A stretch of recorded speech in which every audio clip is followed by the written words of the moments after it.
Steel City. Is everybody ready to go? Let's proclaim the greatest radio show. Welcome to our Week 11 Fantasy Show. I'm your host, Jim Sella, here with J Dash and Big Easy. Our fantasy info has been on point this season, better than our Steeler picks and better than our pick show picks. So if you're going to listen to anything we say, you got to listen to fantasy. Dash does it big. Guru. I mean, this team's better than the players I pick are better than my fantasy team. And I got Tom Brady, Le'Veon Bell. I got these beasts, and they can't even put up the points of these situational starters I pick. Believe it. Well, break down our situational starters points here. What are we doing? For non-quarterbacks this season, 16.12 points per player. And our quarterbacks, we took 4 of them as situational starters this season, 22.75 points per quarterback. Beast. That's pretty beast. That is pretty beast. And we are going to go with a quarterback this week. Jim, I think you were taking him, correct? Yeah, I'm going to take Blake Bortles going up against the Detroit Lions. They give up the third most fantasy points to fantasy quarterbacks. Dash, we talked, I don't remember what segment it was on. I think I just kind of threw it at you in the middle of a segment, meaning nothing. Blake Bortles is absolute garbage in the first and second quarter, but he turns it on a lot in the third and fourth quarters. You had mentioned that they play from behind a lot, so that means he has to throw a lot, and you know, that's kind of part of it. But also, I think he's a slow starter, but then, you know, he's a guy who once he gets into the flow of the game, he really goes off. Detroit's defense, I'm not going to call them complete garbage because they're still winning some football games this year, but they are giving up a lot of passing yards, especially to quarterbacks at the level of Blake Bortles. And that Jaguars offense, although they're not winning football games, they all put up fantasy points. I don't get it. It's just weird to me. Well, they don't really have a run game out there, so the passing game's going to do it big, at least in terms of fantasy. You look, Blake Bortles, 33 pass attempts in every game this season, at least 33. He has at least 41 pass attempts in each of his last 4 games, and he's actually picked it up over the past month or so, actually the past 3 games. He has 7 touchdowns over that span compared to 2 interceptions, and he's actually better on the road, too. 3 of his biggest 4 games this season were on the road. Blake Bortles, baby. So I think Blake Bortles is going to have a good week. Detroit's been having a hard time stopping the pass. How about you, Easy? I'm going to roll with triple OG, Steve Smith Sr. You know that dude. He plays for Baltimore now. They're at Dallas. Dallas goes up to 9th most fantasy points to wide receivers. I actually put him in my daily lineup this week because, I was really thinking about it. You would think it would be a similar game to what they just played against the Steelers. Like, I can see 28, 24. Like, I see around 30 points from each team. Like, whose defense is better? Baltimore? Does Baltimore have a better defense than Pittsburgh? Yeah. They do? I mean, right now, yeah. Okay, so, well, then maybe it'll be a little bit low scoring, but I don't know. Steve Smith, well, Wallace is still out there too, but I'm looking for Steve Smith to have a big week this week. Yeah, Steve Smith's been pretty good this season, to tell you the truth. He just went down with an injury and missed 3 games, I believe it was. But in the 2 games since returning from his injury, he has 7 targets in each game. He scored his 2nd TD of the season last week, although it was against Cleveland. But look, he has 6 or more targets in all but 1 of 7 games this season. That one game was the game he got hurt in. He had 3 targets, and he caught all 3 of those passes, actually. So Steve Smith, I think he's 37 years old, maybe, something like that. And he's still getting it done. He's still their best receiver out there, although Brashard Perryman stepped up last week and had one of his best games of his career as well. So maybe that guy starts to get involved in this offense. But Steve Smith has double-digit fantasy points in each of his last 4 full games played. Like I said, that one game he got hurt, he didn't have double-digit fantasy points. But the 2 games prior to that, and his past 2 games here, he has double digits in fantasy. So he's getting it done. You said he's 37, Dash. I think he's 57. I think you're missing 20 years there. Yeah. He is Steve Smith Sr. now. He's almost a senior citizen, I believe. That's what we should start calling Steve Smith, senior citizen. Yes. I'm going to go with New England tight end Martellus Bennett at San Francisco. They let up the 16th most fantasy points to tight end, so they're about middle of the league. He fell off over a 3-week span from week 6 through 8. But he did lead the team in receiving last week versus Seattle. He had 7 catches for 102 yards. He also had 7 targets, so he caught every pass thrown to him. It was his third 100-yard game of the season. Jim, you mentioned in a segment we did yesterday that Rob Gronkowski isn't 100% healthy right now. He hasn't practiced all week. Yeah, so if he doesn't play, that's a boost for Martellus Bennett. If he does play, it's okay because Bennett is still a part of this offense.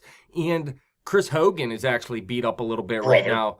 So that would be another spot Bennett would take over because you know that New England Patriots have no problem splitting their tight ends out wide. They like it wide. And we know San Francisco's defense can be beat. They've got blown out all season outside of last week when you picked them as your pick of the week, Jim. And I'll tell you what, this is a perfect opponent to bounce back from after getting walloped at home by Seattle. They're going to shred San Francisco. I believe so. I mean, it's going to be like 50-12 or something. For real. All right, let's move on to our sleepers here. Our non-quarterbacks are averaging 12.85 points per player, and our quarterbacks are actually averaging 25.25 points. Well, how many quarterback sleepers do we have?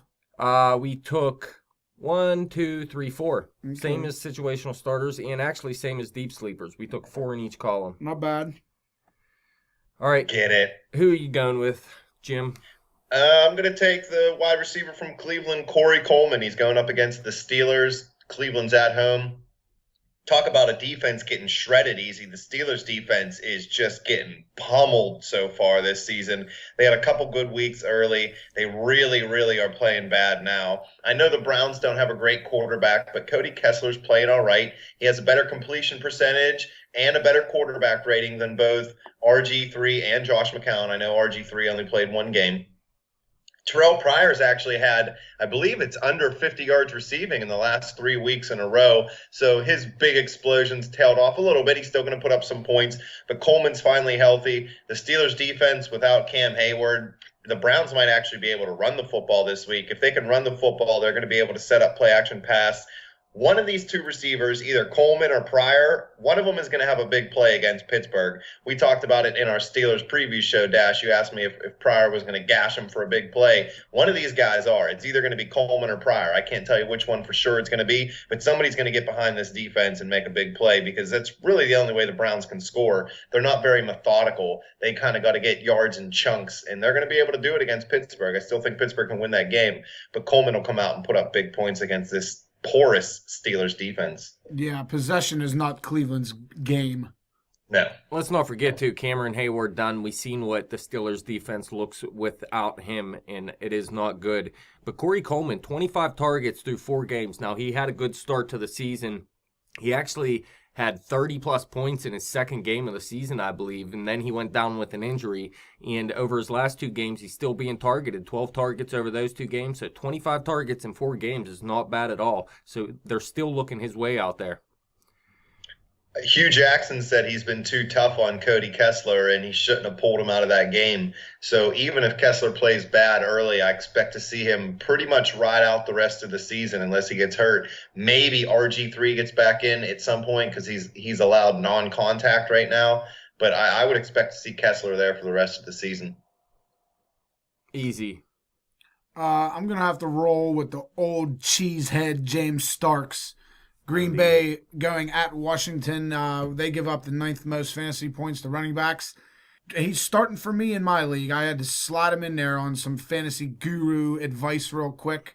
Because my running back situation is brutal. But, Green Bay right now is brutal. I don't really know what's going on with them. But their running back situation, obviously, Eddie Lacy got beat. And he's out for the season. They try to slide Ty Montgomery in there. I mean, I don't know if that's really working out too well, but my sources inside Green Bay camp are telling me that James Starks is healthy and ready to take the workload over. Yeah, he actually played more than Ty Montgomery did last week. I still expect Montgomery to get some time at running back, mostly third downs and passing situations. But James Starks the guy that they're going to go to in running situations. He played 55 snaps last week. I think this is going to be the running back for Green Bay moving forward. They always seem to come back to James Starks, don't they? And he didn't do anything last week because they got shellacked and they were behind. So, I mean, he didn't get much done, but I don't see that happening. Well, he this only week. had 33 yards rushing, but he did get in the end zone in the passing game. He had 3 catches for 11 yards and found the end zone to give him a solid game at least. And, Okay. And What about go ahead. What about Christian Michael up there in Green Bay? Any fantasy value? I know it's not going to be this week. Is that because where he he'll have to went? get a little acclimated. Yeah, Oh my. but he might start to get some carries if Stark struggles in the coming weeks. Yeah, I don't know. I'd still have to stick with James Starks, man. The guy, I mean, he's never been a beast or anything, but every time they needed to rely on him, he's done a good job. I mean, he's a professional running back. He's not a superstar or anything. But Christian Michael, I mean, like you said, he got cut by the Seahawks. I like Christian Michael, and I think he's a good running back, but I don't see him overtaking James Starks anytime soon necessarily, especially this week for sure. I mean, you got to get him acclimated to that offense first. So it's going to be a couple weeks anyways, and, you know, fantasy doesn't go the whole way through week 17 necessarily for everybody. So I think James Starks is the guy you want to stick with in that Green Bay backfield. I think James Starks was the starting running back when we played Green Bay in the Super Bowl. He very well may have been, man. So Macklin or Pryor, Dash? Who should I play? Macklin's garbage. Yeah, man, I think I'd go with Terrell Pryor still, for sure. Macklin's a bust. Busted up.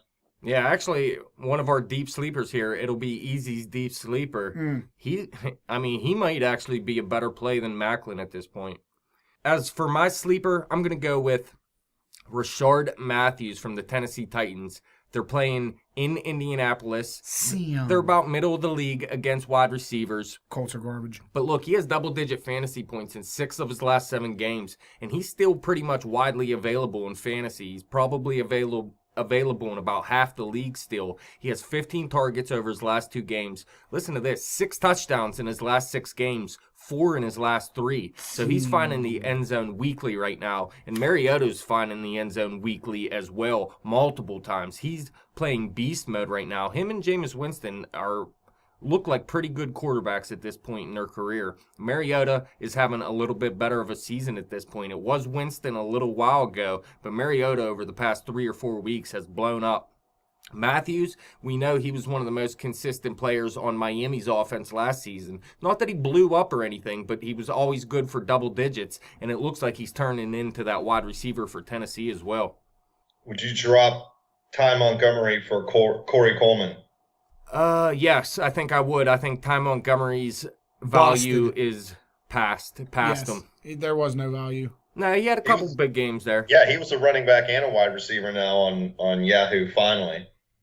Yeah, now that he's a little not too producing. late. Yeah, I think I'd go with Corey Coleman, man. The guy is a playmaker. They still got high hopes for him, and he's shown some playmaking ability through his limited playing time so far.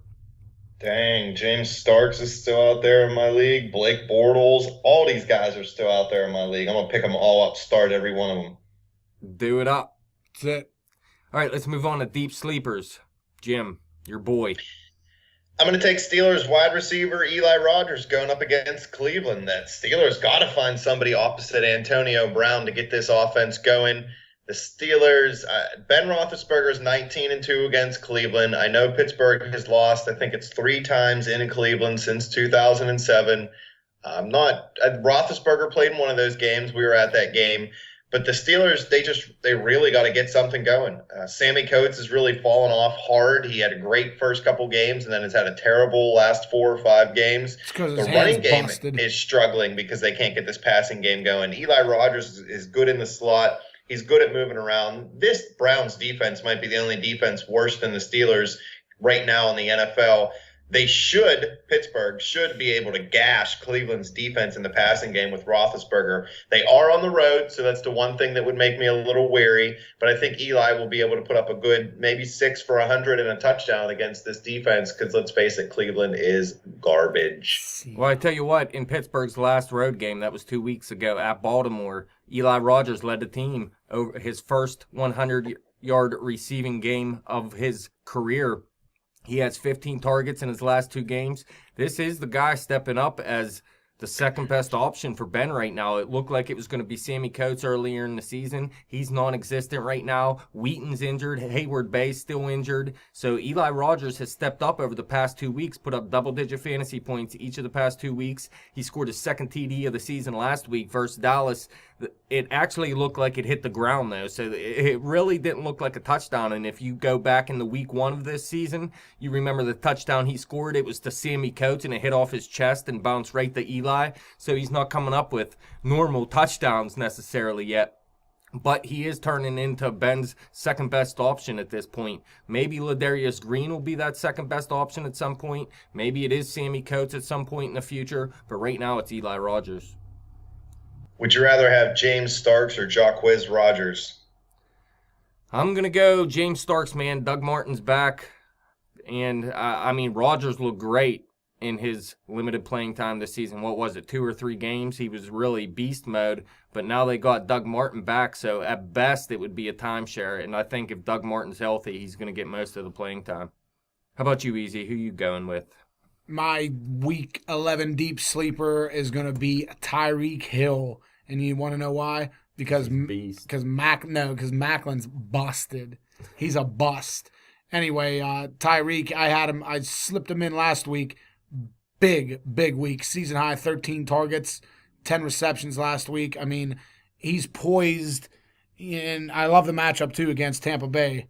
So... Yeah, Tampa Bay led up the 5th most fantasy points to wide receivers this season. Tyreek Hill's been up and down as the season went along, but he is just a rookie still. And this guy looks like he's going to be a good player. Some say he's the fastest guy in the game. I'm not quite so sure about that, but he is quick. He's a smaller guy.